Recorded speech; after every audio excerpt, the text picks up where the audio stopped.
ബൺദോശ ഞാനും ഉണ്ടാക്കിയിട്ടാണ്. നല്ല ടേസ്റ്റ് ഉണ്ടായിരുന്നു. അടിപൊളി ബൺദോശ തന്നെയാണ്. നല്ല കഴിക്കാനും കറിയൊന്നും വേണ്ട, നല്ല ഇതുപോലെ തന്നെ ഇങ്ങനെ കഴിക്കാൻ തന്നെ നല്ല ടേസ്റ്റ് ഉണ്ട്.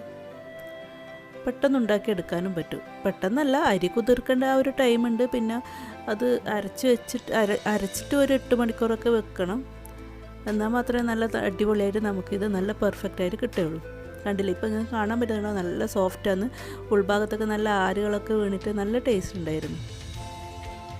അപ്പോൾ നമ്മളിതിൽ ഉഴുന്നൊന്നും ചേർക്കുന്നില്ലേ. അപ്പോൾ എങ്ങനെ ഉണ്ടാക്കും നോക്കാം. ഫസ്റ്റ് നമുക്ക് വേണ്ടത് ഒരു 2 കപ്പ് പച്ചരിയും അതിലേക്ക് ഒരു ടീസ്പൂൺ ഉലുവയും കൂടിയിട്ട് കുതിർത്ത് വെക്കണം. ഒരു 4-5 മണിക്കൂർ കുതിർത്ത് വെക്കുക. എന്നിട്ട് ഇതാ കഴുകി വൃത്തിയാക്കി നല്ല വെള്ളമൊക്കെ കളഞ്ഞിട്ടുണ്ട്. ഇത് നമുക്ക് മിക്സിയുടെ ജാറിലേക്ക് ഇട്ട് കൊടുക്കാം. സാധാ ദോശക്കൊക്കെ അരക്കുന്ന പോലെ തന്നെയാണ് അരച്ചെടുക്കേണ്ടത്. ഇതിലേക്ക് നമുക്ക് 1 കപ്പ് അവിൽ ചേർത്ത് കൊടുക്കാം. വെളുത്ത അവിലാണ് ചേർത്ത് കൊടുക്കുന്നത്. അതായത് 2 കപ്പ് പച്ചരിക്ക് 1 കപ്പ് അവിൽ. ഇനി ചേർത്ത് കൊടുക്കേണ്ടത് 1 കപ്പ് തേങ്ങയാണ്. ഞാനിവിടെ പച്ച തേങ്ങ ഇല്ലാത്തതുകൊണ്ട് ഡ്രൈ ആയിട്ടുള്ള തേങ്ങയാണ് ചേർത്തിട്ടുള്ളത്. അത് ഏതായാലും കുഴപ്പമില്ല. പിന്നെ ഇത് അരച്ചെടുക്കാൻ ആവശ്യത്തിനുള്ള വെള്ളം ചേർത്ത് കൊടുക്കാം. ഞാനിപ്പോൾ ഏകദേശം ഒരു 2 കപ്പ് വെള്ളം ചേർത്ത് കൊടുത്തിട്ടുണ്ട്. ഇതിന് നന്നായിട്ടൊന്ന് അരച്ചെടുക്കാം. ദോശമാവൊക്കെ അരച്ചെടുക്കുന്ന പോലെ നല്ലതുപോലെ ഒന്ന് അരച്ചെടുത്തിട്ടുണ്ട്. ഈ ഒരു അയവിലാണ് നമുക്ക് വേണ്ടത്. ഒരുപാടങ്ങ് ലൂസാവാനും പാടില്ല, ഒരുപാടങ്ങ് കട്ടിയാവാനും പാടില്ലേ. അപ്പോൾ നമ്മുടെ മാവ് റെഡിയാണ്. ഇത് കവർ ചെയ്തിട്ട് നമുക്കൊരു 7-8 മണിക്കൂർ ഒന്ന് വെയിറ്റ് ചെയ്യാം. ഞാനിവിടെ മാവ് ഇങ്ങനെ ഇതുപോലെയാണ് വെച്ച് കൊടുക്കൽ. നല്ല ചൂടുള്ള വെള്ളത്തിൻ്റെ മുകളിൽ പാത്രത്തിൻ്റെ അടിഭാഗം വെള്ളത്തിൽ മുട്ടാത്ത വിധത്തിൽ, ടച്ച് ചെയ്യാത്ത വിധത്തിൽ ഇതുപോലെ വെച്ച് കൊടുക്കും. അങ്ങനെയാകുമ്പോൾ നമുക്ക് നല്ല പെട്ടെന്ന് തന്നെ ആയി കിട്ടും. അതായത് ദോശമാവ്, വെള്ളയപ്പത്തിൻ്റെ മാവൊക്കെ ഇങ്ങനെ ചെയ്യാറുണ്ട്. അപ്പോൾ ഇതാ ഒരു 7 മണിക്കൂറിന് ശേഷം കണ്ടില്ലേ, നമ്മുടെ മാവ് കണ്ടില്ലേ, നല്ല അടിപൊളിയായിട്ട് കിട്ടിയിട്ടുണ്ട്. നിങ്ങൾക്ക് കാണാൻ പറ്റുന്നുണ്ടാവും. നല്ല ഇതാ പൊങ്ങി വന്നിട്ടുണ്ട്. നമ്മൾ ഇതുവരെ ഇതിൽ ഉപ്പ് ചേർത്തിട്ടില്ലേ. അപ്പോൾ നമുക്കിതിന് ആവശ്യത്തിനുള്ള ഉപ്പ് ഈ ഒരു ടൈമിൽ ചേർത്ത് കൊടുക്കാം.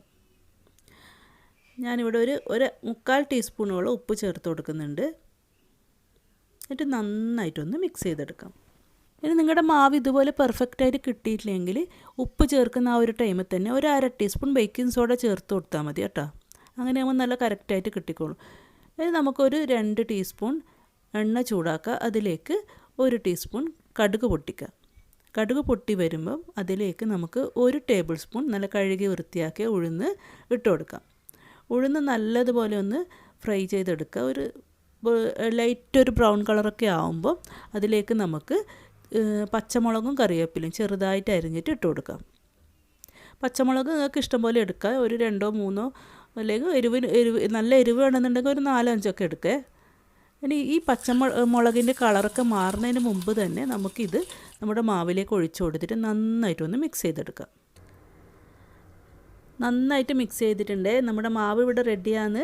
ഇനി നമുക്ക് പണിയൊന്നുമില്ല, പെട്ടെന്ന് തന്നെ ഇത് ചുട്ടെടുക്കാൻ തുടങ്ങാം. ഇത് ഓട്ടിലല്ല ചുട്ടെടുക്കുന്നത്. നമ്മൾ വെള്ളയപ്പൊക്കെ ഉണ്ടാക്കുന്ന ചട്ടിയില്ലേ, കുഴിയുള്ള ചട്ടി, അതിലാണ് ചുട്ടെടുക്കേണ്ടത്. അതിൽ ഇതുപോലെ ഒരു തവി നിറച്ച് ഒഴിച്ചു കൊടുത്തിട്ടുണ്ട്.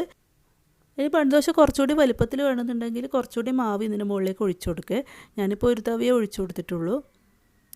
ഇനി ഇതിന് ചുറ്റും നമുക്ക് ഒരു ടേബിൾ സ്പൂൺ വെളിച്ചെണ്ണ ഒന്ന് ഇതുപോലെ ചുറ്റിച്ചൊഴിച്ചു കൊടുക്കാം. അങ്ങനെയാകുമ്പോൾ നമുക്ക് നല്ലൊരു കളറ് കിട്ടും. ഇതിന് ചുറ്റുമായിട്ട് റൗണ്ടിലൊരു കളറ് കിട്ടും.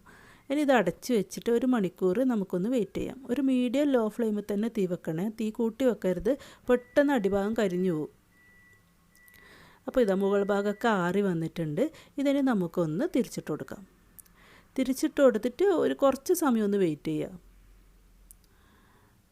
പെട്ടെന്ന് ഉൾഭാഗമൊക്കെ വെന്ത് കിട്ടും. നമ്മൾ അടച്ചു വെച്ചിട്ട് കുക്ക് ചെയ്യുന്നതല്ല. അപ്പോൾ ഉൾഭാഗമൊക്കെ പെട്ടെന്ന് വെന്ത് കിട്ടും. അപ്പോൾ ഇതാ കണ്ടില്ലേ, നമ്മുടെ ബൺദോശ അടിപൊളിയായിട്ട് കിട്ടിയിട്ടുണ്ട്. ആ ഒരു കളർ കണ്ടില്ലേ, ചുറ്റും ഇതുപോലെ ഓയിൽ ഒഴിച്ചു കൊടുത്തോണ്ടാണ് ആ ഒരു ചുറ്റിലൊരു ലൈസ് പോലെ ഒരു കളറും കൂടി നമുക്ക് കിട്ടിയത്. അപ്പോൾ എന്തായാലും ഒന്ന് ട്രൈ ചെയ്ത് നോക്കുക. പ്രത്യേകിച്ച് കറിയുടെ ആവശ്യമൊന്നുമില്ല ഇതിന്. ചായയുടെ കൂടെ ഇങ്ങനെ വെറുതെ കഴിക്കാൻ തന്നെ നല്ല ടേസ്റ്റ് ഉണ്ട്. നല്ല സോഫ്റ്റാണ്. ഉൾഭാഗമൊക്കെ കണ്ടില്ലേ, നിങ്ങൾക്ക് കാണുമ്പോൾ തന്നെ മനസ്സിലാകുന്നുണ്ടാവും. നല്ല അടിപൊളി റെസിപ്പി തന്നെയാണ് കേട്ടോ. നിങ്ങൾ എന്തായാലും ഒന്ന് ട്രൈ ചെയ്ത് നോക്കുക. ഇതുവരെ ട്രൈ ചെയ്യാത്തവരുണ്ടെങ്കിൽ എന്തായാലും ഒന്ന് ട്രൈ ചെയ്ത് നോക്കുക. റെസിപ്പി ഇഷ്ടമായിട്ടുണ്ടെങ്കിൽ ലൈക്ക്, ഷെയർ, കമൻറ്റ്സ്, സബ്സ്ക്രൈബ് ഒക്കെ ഒന്ന് ചെയ്യുക.